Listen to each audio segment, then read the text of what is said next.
Hello students, welcome to Shweta Yadav Tutorials. Please like and subscribe my channel and hit bell icon for more updates. In the last video we have discussed about the stop and the start codon, and in this video we will discuss about wobble hypothesis. Wobble word जो है उससे एक word बनता है wobbling, और wobbling का मतलब होता है मिस्टेक, गलती हो जाना.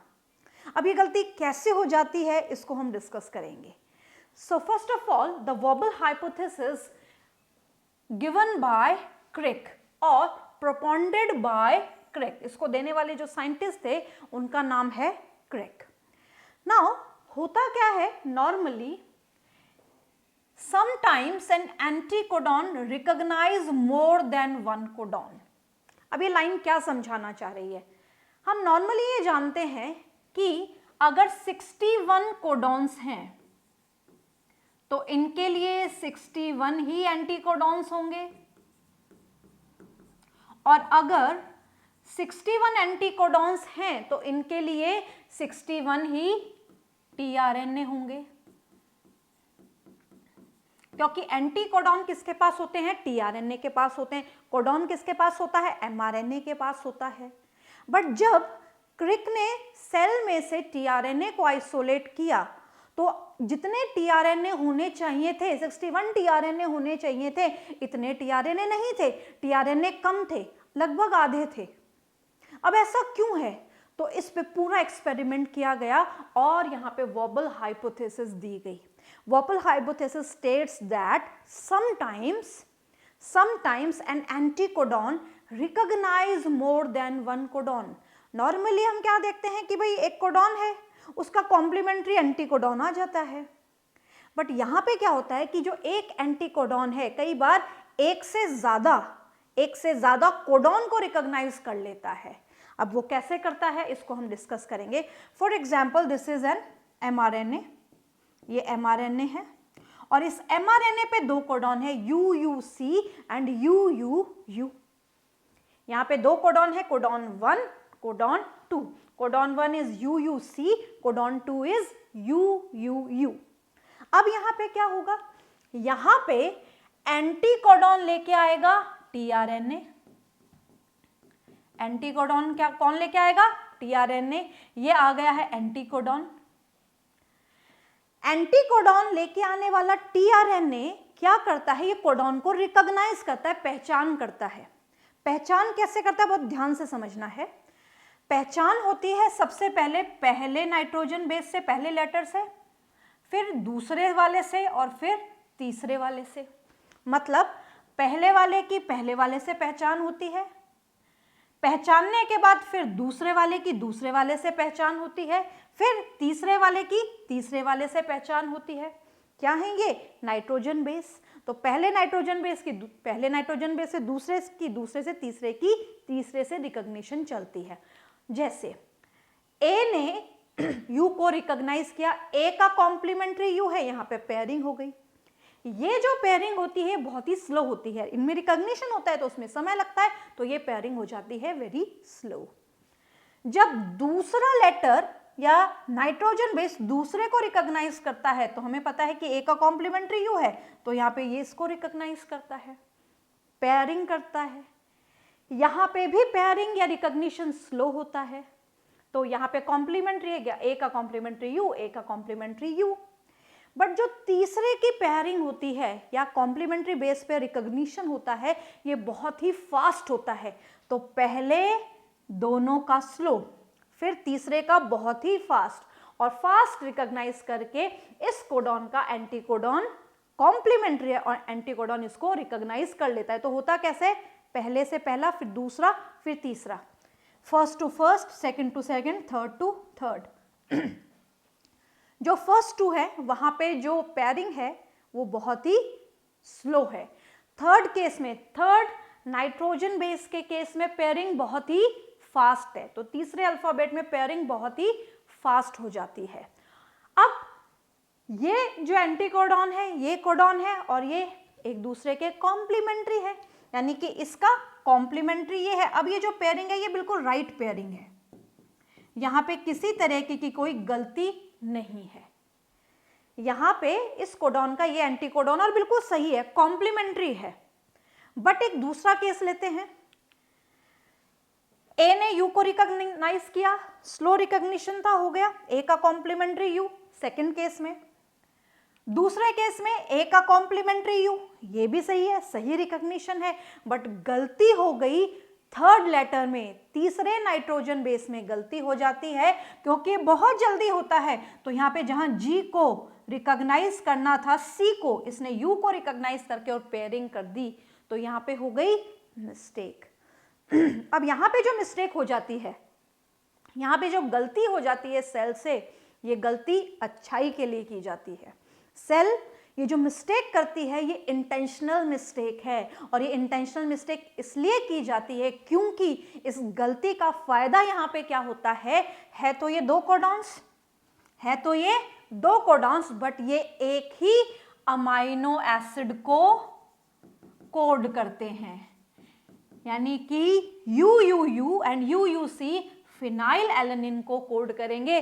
तो ये गलती अच्छाई के लिए हो गई, ये जो मिस्टेक हुई, ये जो वॉबलिंग हुई, ये अच्छाई के लिए हुई। यहाँ पे एक एंटीकोडॉन ने एक से ज्यादा कोडॉन को रिकॉग्नाइज किया, बट उन दोनों कोडॉन्स ने मिलके एक ही अमाइनो एसिड को कोड किया, और वो अमाइनो एसिड है phenyl alanine.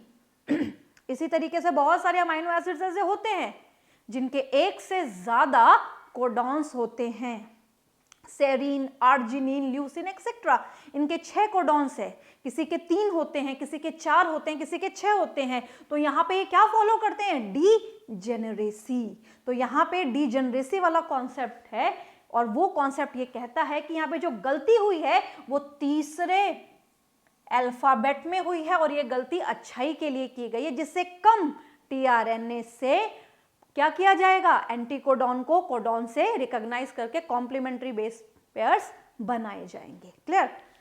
So sometimes an anticodon recognize more than one codon. Clear?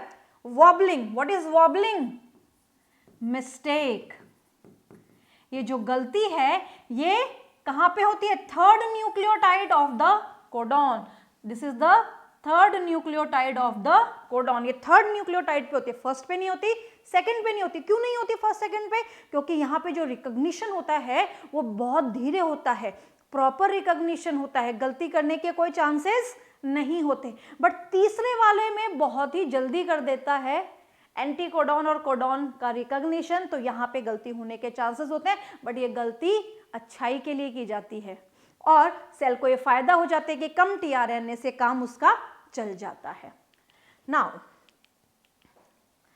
Vowel base, जो थर्ड न्यूक्लियोटाइड है उसको हम क्या बोलेंगे, वॉबल बेस।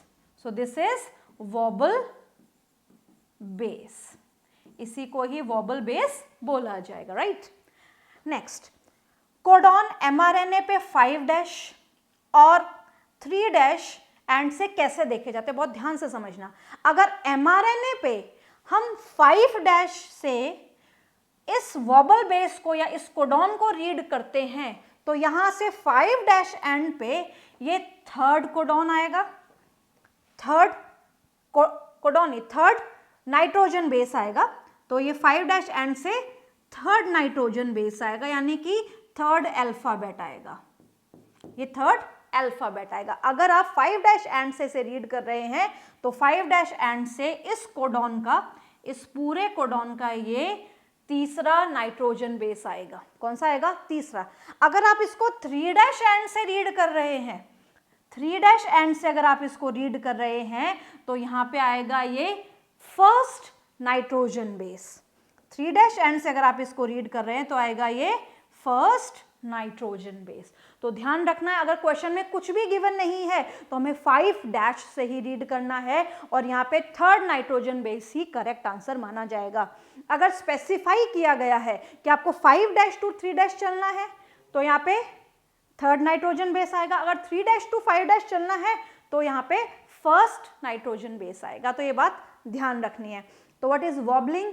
वॉबलिंग क्यों की जाती है? वॉबलिंग एक गलती है, ये इंटेंशनली की जाती है कि कम टीआरएनए से सेल का काम चल सके। और यहाँ पे क्या होता है, एक एंटी कोडॉन एक से ज्यादा कोडॉन को रिकॉग्नाइज कर लेता है, और यहाँ पे जो वॉबलिंग होती है या वॉबल बेस जो होता है वो कोडॉन का तीसरा नाइट्रोजन बेस होता है, जहां पे गलती होती है। पहले दो में कभी भी गलती नहीं मिलेगी, हमेशा तीसरा ही अल्फाबेट या तीसरा नाइट्रोजन बेस कोडॉन में अलग होगा, और ये क्या फॉलो करता है, डीजेनरेसी को फॉलो करता है। तो डीजेनरेसी का फायदा हो जाता है सेल को। नेक्स्ट हम बात करेंगे monocistronic. Monocistronic, the mRNA in which genetic signal is present for the formation of only one polypeptide chain. One polypeptide chain, यानी कि mRNA के पास केवल एक ही पॉलीपेप्टाइड चेन बनने का सिग्नल है, इंफॉर्मेशन है। क्या है मोनोसिस्ट्रॉनिक का मतलब? क्या है कि mRNA के पास एक ही प्रोटीन चेन बनने का इंफॉर्मेशन है, दैट इज मोनोसिस्ट्रॉनिक। अब इसको कैसे समझा जाता है? इसको समझने के लिए हम एक जीन ले रहे हैं, दिस इज अ जीन। अब ये जो जीन हम ले रहे हैं, नेचुरली ये डीएनए का पार्ट है। What is gene? A segment of DNA, and this segment of DNA naturally, यहाँ पे अगर हम इसको डीएनए मान रहे हैं तो डीएनए से आरएनए बन रहा है। यहाँ पे डीएनए से क्या बन रहा है? आरएनए का फॉर्मेशन हो रहा है। जीन ने एमआरएनए बनाया या डीएनए ने आरएनए बनाया, डायरेक्टली हम ये भी कह सकते हैं ट्रांसक्रिप्शन हो गया। अब यहाँ पे जब ट्रांसक्रिप्शन हो गया तो नेचुरली ट्रांसक्रिप्शन के बाद होना है ट्रांसलेशन, ट्रांसक्रिप्शन के बाद क्या होना है? ट्रांसलेशन। अब ध्यान से समझना है, ये एमआरएनए है, इस पे कोडॉन है और ये है स्टार्ट कोडॉन। यहां से पॉलीपेप्टाइड चेन बनना शुरू होगी और हमें पता है कि मीथियोनिन को कोड करता है। इसके बाद यहाँ पे एक और कोडॉन है, यहाँ पे एक और कोडॉन है और यहाँ पे एक और कोडॉन है। तो यहाँ पे इसके बाद वाला सेकेंड अमाइनो एसिड आएगा, फिर थर्ड अमाइनो एसिड आएगा, फिर फोर्थ अमाइनो एसिड आएगा, और इस तरीके से UAG यहां तक जब ये चेन पहुंचेगी तो यहाँ पे चेन का टर्मिनेशन हो जाएगा, because this is a stop codon. तो यहाँ पे चेन बनना बंद हो जाएगी। बात समझ में आई कि यहां से चेन बनना शुरू हुई, यहां पे चेन बनना बंद हो गई, टर्मिनेट हो गई, स्टॉप हो गई। अब बहुत इंपॉर्टेंट बात है, ये ध्यान से समझना। एक जीन है, इसने एक पॉलीपेप्टाइड चेन बनाई, या एक एमआरएनए के पास एक पॉलीपेप्टाइड चेन बनने की इंफॉर्मेशन है। अब कैसे पता चलेगा कि ये एक ही चेन बन रही? तो हमें दिख भी रहा है कि यहां से चेन बनना शुरू हुई, यहां चेन बनना बंद हो गई। तो यूकैरियोट के केस में हमेशा क्या होता है? यूकैरियोट के केस में मीथियोनिन या AUG मीथियोनिन को कोड करता है और यहाँ से चेन का इनिशिएशन हो जाता है, बननी शुरू हो जाती है, और जहाँ पे स्टॉप कोडॉन आता है वहाँ पे रुक जाती है, चेन बनना बंद हो जाती है, यानी कि एक पॉलीपेप्टाइड चेन बन गई। अब ये जो पॉलीपेप्टाइड चेन बनी, इसको बनाया किसने? एक जीन ने। किसने बनाया? एक जीन ने। तो यहाँ से अगर हम देखें, यहाँ से अगर इसका सेगमेंट देखें, ये वाला पार्ट और ये वाला पार्ट, इस सेक्शन को हम देखें, यानी कि जीन के भी इस सेक्शन को हम देखें, पूरा जीन जो है वो प्रोटीन सिंथेसिस में पॉलीपेप्टाइड चेन बनाने में इन्वॉल्व नहीं है। जीन का छोटा सा पार्ट पॉलीपेप्टाइड चेन बना रहा है और पॉलीपेप्टाइड चेन बन रही है एक। तो ये जो जीन का पार्ट है जो पॉलीपेप्टाइड चेन बना रहा है, इसको हम क्या बोल सकते हैं? सिस्ट्रॉन। यानी कि यहां से और यहां तक का पार्ट जीन का जो पॉलीपेप्टाइड चेन बना रहा है, इसको हम क्या बोलेंगे? सिस्ट्रॉन। तो ध्यान से समझना, ये जीन का पार्ट है जिसको हम सिस्ट्रॉन बोल रहे हैं, और इसी सिस्ट्रॉन ने एमआरएनए बनाया, तो इसको हम बोलेंगे सिस्ट्रॉनिक एमआरएनए। एक ही आरएनए बन रहा है तो इसको हम बोलेंगे मोनोसिस्ट्रॉनिक आरएनए। बहुत ध्यान से समझना, पूरा जीन पॉलीपेप्टाइड चेन नहीं बना रहा है, जीन में भी एक छोटा सा पार्ट है। कैसे समझेंगे? जब इस जीन ने आरएनए बनाया तो यहां से लेके यहां तक का पार्ट ट्रांसलेटेड, यहां से यहां तक का पार्ट ट्रांसलेशन में इन्वॉल्व है, दैट इज ट्रांसलेटेड रीजन। यहां और यहां का अनट्रांसलेटेड रीजन। तो ये तो जीन का है जो ट्रांसलेशन में इन्वॉल्व नहीं है, और ये भी है जीन का जो ट्रांसलेशन में इन्वॉल्व नहीं है। तो जितना पोर्शन जीन का ट्रांसलेशन में इन्वॉल्व है वो आरएनए भी बना रहा है, उसमें सिस्ट्रॉन है, ये सिस्ट्रॉन आरएनए भी बना रहा है, तो इसको हम क्या बोलेंगे, मोनोसिस्टोनिक आरएनए। और यही आरएनए का पार्ट पॉलीपेप्टाइड चेन में भी इन्वॉल्व है। तो अल्टीमेटली एक सिस्ट्रॉन से एक पॉलीपेप्टाइड चेन बन रही है। और हम जानते भी हैं कि सिस्ट्रॉन क्या होता है, छोटा सा डीएनए का सेगमेंट जिसके पास एक पॉलीपेप्टाइड चेन बनाने की इंफॉर्मेशन होती है। छोटा सा डीएनए का सेगमेंट जिसके पास एक पॉलीपेप्टाइड चेन बनाने की इंफॉर्मेशन होती है। एक पॉलीपेप्टाइड चेन, एक cistron, one cistron form one polypeptide chain, one polypeptide chain, एक सिस्ट्रॉन से एक पॉलीपेप्टाइड चेन, तो ऐसे को हम बोलते हैं मोनोसिस्ट्रॉनिक जीन। क्या बोलते हैं इसको, मोनोसिस्ट्रॉनिक जीन। यानी कि यहाँ पे एक जीन, यानी कि एक सिस्ट्रॉन एक पॉलीपेप्टाइड चेन बन रही है। तो यहाँ पे जो जीन क्या कर रहा है, एमआरएनए बना रहा है, सिस्ट्रॉनिक पार्ट है तो मोनोसिस्ट्रॉनिक, उसी से अगर आरएनए बन रहा है तो मोनोसिस्ट्रॉनिक आरएनए। तो यहाँ हम ये कह सकते हैं कि यहाँ पे जीन और सिस्ट्रॉन सिनोनिमस है। यहाँ पे हम जीन और सिस्ट्रॉन को सिनोनिमस बोल सकते हैं। क्यों बोल सकते हैं, क्योंकि यूकैरियोटिक के केस में ऐसा ही होता है। यूकैरियोट्स के केस में एक सिस्ट्रॉन एक पॉलीपेप्टाइड चेन को क्या करता है, बनाता है, उसके बाद सिग्नल होता है, मैसेज होता है एक पॉलीपेप्टाइड चेन बनाने का। क्लियर। नेक्स्ट हम बात करेंगे पॉलीसिस्ट्रॉनिक। एमआरएनए के पास एक से ज्यादा पॉलीपेप्टाइड चेन बनाने के सिग्नल्स या इंफॉर्मेशन है। तो यहां पे हम क्या देखेंगे, यहां पे हम ये देखेंगे कि ये होता है प्रोकैरियोट्स के केस में। प्रोकैरियोट्स के केस में ये जीन है, यहां से लेके यहां तक का ये पूरा एक जीन है। इस जीन ने बनाया एमआरएनए, इस जीन ने क्या बनाया, एमआरएनए। अब ध्यान से समझना है, यहां पे एयूजी है, यहां पे यूएजी है, फिर से एयूजी है और यूजीए है। क्लियर। अब यहां से क्या होगा, यहां से ध्यान से समझना है, एयूजी यहां से पॉलीपेप्टाइड चेन बनना शुरू होगी और यहां पे पॉलीपेप्टाइड चेन बनना रुक जाएगी। तो यहां से शुरू होगी और यहां पे रुक जाएगी, क्योंकि एयूजी स्टार्ट कोडॉन है, ये मीथियोनिन को कोड करेगा, एन फॉर्माइल मीथियोनिन को, याद है एन फॉर्माइल मीथियोनिन को, अगर एयूजी शुरुआत में प्रेजेंट होता है तो एन फॉर्माइल मीथियोनिन को कोड करता है। उसके बाद में ये सेकंड अमाइनो एसिड, ये थर्ड अमाइनो एसिड, ये फोर्थ अमाइनो एसिड, और यहाँ पे चेन स्टॉप हो गई। क्लियर। तो यहाँ पे बनी एक पॉलीपेप्टाइड चेन, ये बनी एक पॉलीपेप्टाइड चेन। अब इसी एमआरएनए में आगे जाके फिर से एयूजी आ गया, एयूजी रिपीट हो गया, एयूजी दोबारा आ गया। अब ये जो एयूजी आया है ये इनसाइड आया है। हमने शुरुआत में और इनसाइड दोनों का केस पढ़ा था। अगर प्रोकैरियोट्स के केस में एयूजी बिल्कुल पहले आ जाता है तो वो स्टार्ट कोडॉन चेन को इनिशिएट करता है, इनिशिएशन कोडॉन होता है और एन फॉर्माइल मीथियोनिन को कोड करता है। वहीं अगर ये इनसाइड आता है, ये इनसाइड आ गया, तो अब ये मीथियोनिन को कोड करेगा और यहाँ पे फिर second amino acid, third amino acid, fourth amino acid आएगा और यहाँ पे जहाँ पे UGA आ गया तो यहाँ पे चेन बननी स्टॉप हो जाएगी। तो हमें यहाँ पे क्या दिख रहा है कि एमआरएनए तो एक है बट इस पे दो पॉलीपेप्टाइड चेन बन रही हैं। एमआरएनए तो एक है बट इस पे दो पॉलीपेप्टाइड चेन बन रही है, यानी कि एमआरएनए के पास दो पॉलीपेप्टाइड चेन बनाने का सिग्नल है। राइट। अब यहाँ पे बहुत ध्यान से समझना है, तो ऐसे आरएनए को हम बोलते हैं पॉलीसिस्ट्रॉनिक आरएनए। क्या बोलेंगे ऐसे आरएनए को, ऐसे आरएनए को हम बोलेंगे पॉलीसिस्ट्रॉनिक आरएनए। क्लियर। अब बहुत ध्यान से समझना है, ये पूरा जीन है, यहां से लेके यहां तक ये ट्रांसलेटेड पार्ट है, फिर यहां से लेके यहां तक ये ट्रांसलेटेड पार्ट है। पूरा जीन ट्रांसलेशन नहीं करता है, चाहे यूकैरियोट हो या प्रोकैरियोट हो, ये बात ध्यान रखनी है।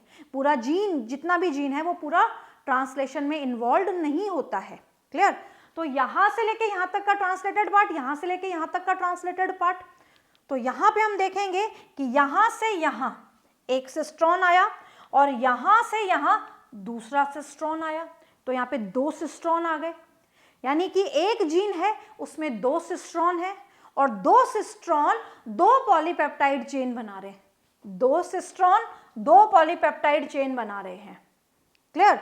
तो हम इसको क्या बोलेंगे कि यहाँ पे इस आरएनए को तो बोला जाएगा पॉलीसिस्ट्रॉनिक आरएनए, पॉलीसिस्ट्रॉनिक आरएनए, और इस जीन को बोला जाएगा पॉलीसिस्ट्रॉनिक जीन, यानी कि जीन तो एक है बट ये 2 पॉलीपेप्टाइड चेन को बनाने की कैपेबिलिटी रखता है, यानी कि 2 पॉलीपेप्टाइड चेन बनाने की इंफॉर्मेशन इसके पास है।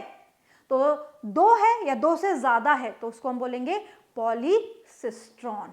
क्लियर? सिस्ट्रॉन मैंने आपको अभी बताया था कि छोटा सा सेगमेंट है डीएनए का जिसके पास एक पॉलीपेप्टाइड चेन बनाने की इंफॉर्मेशन होती है, बट यहाँ पे एक से ज्यादा बन रही है तो इसमें हम क्या बोलेंगे, पॉलीसिस्ट्रॉनिक जीन। बट यहाँ पे अब यहाँ पे प्रोकैरियोट के केस में या हम बोले कि यहाँ पे 2 सिस्ट्रॉन है, एक ही जीन पे 2 सिस्ट्रॉन है, तो यहाँ पे जीन और सिस्ट्रॉन को हम सिनोनिमस नहीं बोल सकते हैं। यूकैरियोट के केस में एक जीन में एक सिस्ट्रॉन और वही एक पॉलीपेप्टाइड चेन बना रहा है, यहाँ पे एक जीन में 2 सिस्ट्रॉन और वो 2 अलग अलग पॉलीपेप्टाइड चेन बना रहे हैं।